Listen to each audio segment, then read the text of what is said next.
नमस्कार प्रिय विद्यार्थियों, वीके नॉलेज इलेक्ट्रिकल में आप सभी का स्वागत है। एक न्यूज़ अपडेट है छोटी सी और आप सभी के साथ इसे ज़रूर शेयर करना चाहते हैं।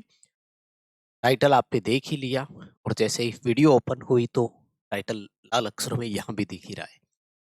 मुझे लगता है कि अगले 2-3 साल 2026, 27, 28 आईटीआई वालों का भविष्य तो सुनहरा है। आपको इसके लिए कुछ अलग से करने की ज़रूरत नहीं है, जो अपना कंटिन्यू कर रहे हो बस इसी को करते रहना। राजस्थान के जलदाय विभाग में भर्ती के लिए एक और कदम उठाया गया है, जो हमारे हित में है, हमारे पक्ष में है, यानी आईटी वालों के हित में। एक भर्ती के लिए प्रपोजल गया था और लगभग यूं समझ लो कि वो प्रस्ताव पारित हो चुका था, पास हो चुका था, लेकिन एन वक्त पर उसको कैंसिल किया है।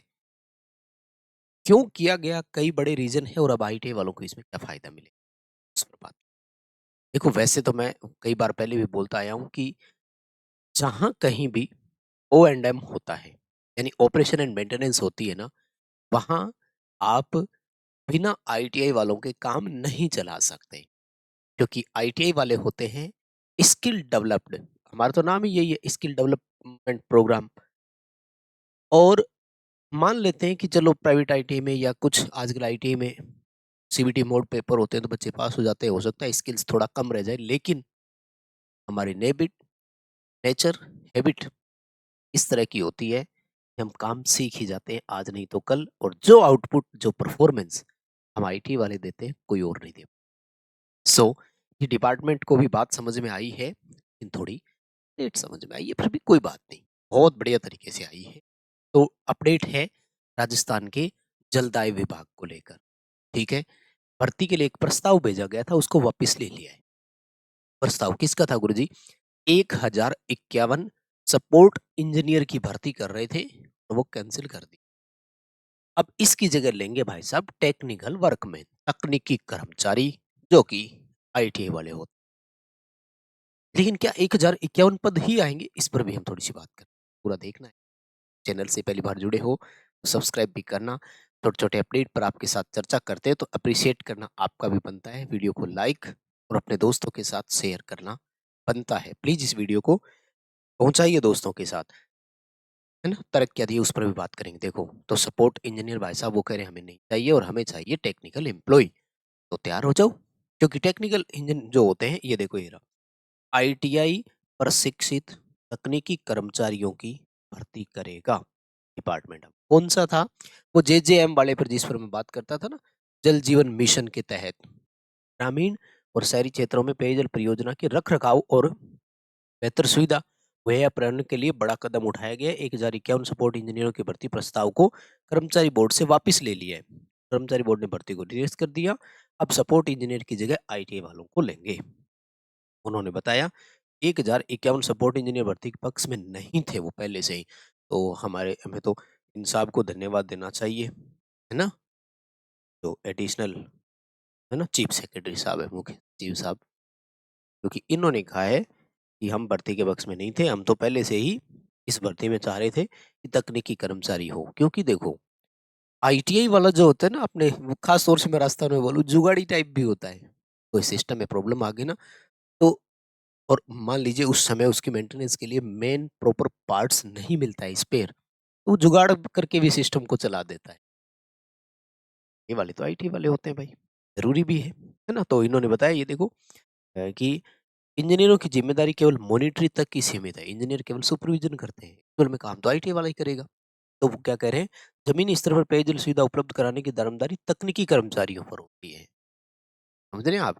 तो अच्छी बात है। चलिए, कुल मिलाकर कि राजस्थान की जलदाय विभाग यानी वाटर वर्क्स में आईटी वालों की तरफ अब देखा जाने लग गया है। खासतौर से देखो, ऑपरेशन एंड मेंटेनेंस दोनों चीजें होती है और दोनों के लिए बहुत सख्त जरूरत होती है। हालांकि ये 1051 पद तो इस भर्ती में निरस्त हुए थे, वो थे, तो टोटल इतने से काम नहीं चलने वाला है। क्योंकि यहाँ शायद आप सबको भी पता होगा, 1990 के बाद से कोई भर्ती नहीं हुई। 35 साल हो चुके हैं भाई। 35 सालों में स्टाफ तो कहीं है ही नहीं, ये मानकर चलो। क्योंकि 35 साल तो कोई सर्विस भी नहीं करता है। अगर कोई 1990 में भी लगा है तो भी मान लेते हैं कि और 40 साल की 20 साल का लग जाता है तो 40 साल की वो सर्विस दे रहा है, तो अगले 2-4 साल में वो भी रिटायर हो जाएगा। और अगर 1990 में भी तो है तो कितने एक होंगे? 1000 2000, इतना बड़ा स्टेट है। तो अब कर्मचारी तो नहीं के बराबर मानो, आईटीआई वाला तो इनके पास है ही नहीं। तो करनी पड़ेगी और आएगी भर्ती। अब कितनी आती है और कैसे आती है वो देखा जाए। तो अगर इसके इस साइड 1 ज़ीरो और लग जाती है तो भी 10,510 पद बनते हैं, है ना? वो भी बहुत कम है, आधे भी नहीं है। भर्ती 25,000 पर का तो एक बार मंत्री साहब बोल भी चुके हैं ना, जलदाय मंत्री। 25,000 पद का तो एक बार बोल ही चुके हैं। हालाँकि यहाँ पर ट्रेड 3-4 रहने वाली है देखो, इलेक्ट्रीशियन भी होगा, वायरमैन भी होगा, फिटर होगा, प्लम्बर होगा। ये 4 ट्रेड तो कन्फर्म है, लेकिन आए तो सही।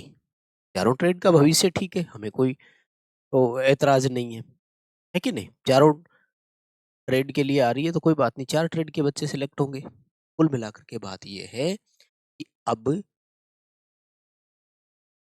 मतलब आईटीआई की तरफ देखा जाने लग गया, आईटीआई की ओर सोचा जाने लग गया कि असल काम जो ये हमारा मेंटेनेंस का होता है ना, ये जो समस्याएं उत्पन्न हो रही है, इन समस्याओं का मतलब प्रॉपर इलाज आईटीआई होल्डर ही कर सकते हैं। तो 1051 पदों की एक वैकेंसी कैंसिल करके और इसकी जगह वैकेंसी आ रही है जो कि आईटीआई होल्डर्स के लिए रहेगी। कौन कौन सी ट्रेड ये वो अदर स्टेट बाकी सब तो जब फाइनल ऑफिशियल नोटिफिकेशन आ जाता है तो उस पर चर्चा होगी। लेकिन अभी आप ये मानकर चले कि एक सिनेरियो बन रहा है, माइंडसेट चेंज हो रहा है ना? पहले एक ये था कि यार जब यही काम हमें ठेका प्रथा से ही करवाना है तो हम स्थायी कर्मचारी क्यों रखें? लेकिन बाद में धीरे-धीरे समझ में आया कि रिस्पॉन्सिबिलिटी नहीं है ठेका प्रथा वालों की। एक स्थायी कर्मचारी की कंट्रोलिंग ऑफिसर के प्रति रिस्पॉन्सिबिलिटी जवाबदेही होती है। आपके ऑफिसर्स आपसे काम की आउटपुट माँगते हैं और आपको रिस्पॉन्ड करना पड़ता है। आप 1 दिन काम को टाल सकते हो, 2 दिन टाल सकते हो, 4, 5, 10 दिन या महीने भर नहीं टाल सकते। ये सबसे बड़ी चीज़ इन सर को समझ में मुझे लगता है और बहुत अच्छे तरीके से आई है। सिस्टम में हर एक की अपनी रिस्पॉन्सिबिलिटी दी जाती है, लेकिन जब आप ये काम ठेकेदारों से करवाते हैं ना, इसमें लिखा हुआ था कहीं पर, ये काम पहले ठेकेदार कर रहे थे। ये देखो ये रहा, है ना? वो कहता है कि फील्ड इंजीनियर और ठेकेदार ही पहले निर्णय लिया करते थे, ठीक है ना? तो यहाँ बड़ी प्रॉब्लम होती है। ये जो है ना ये, तो रिस्पॉन्सिबिलिटी अपने इस पर आती है और आपको उस एक पर्टिकुलर काम के लिए जब ज़िम्मेदारी मिलती है ना, तो आपको वो काम का रिज़ल्ट देना पड़ता है। वहाँ परफ़ॉर्मेंस मैटर करती है और काम तो 1 दिन में, 4 दिन में या 10 दिन में नहीं, लेकिन धीरे-धीरे सीख ही जाएगा। ठेका प्रथा में ये भी होता है कि ठेकेदार के पास आज एक लड़का है, ये 6 महीने काम करेगा फिर छोड़ जाएगा। एक लड़का लगा उसने 2 साल नौकरी की फिर छोड़ गया। एक लड़का जिसने 5 साल नौकरी की फिर छोड़ गया। तो जब तक वो सीखा और कामयाब हुआ, चीज़ों को समझने लगा, उससे कुछ रिज़ल्ट मिलता तब तक वो छोड़कर चला गया।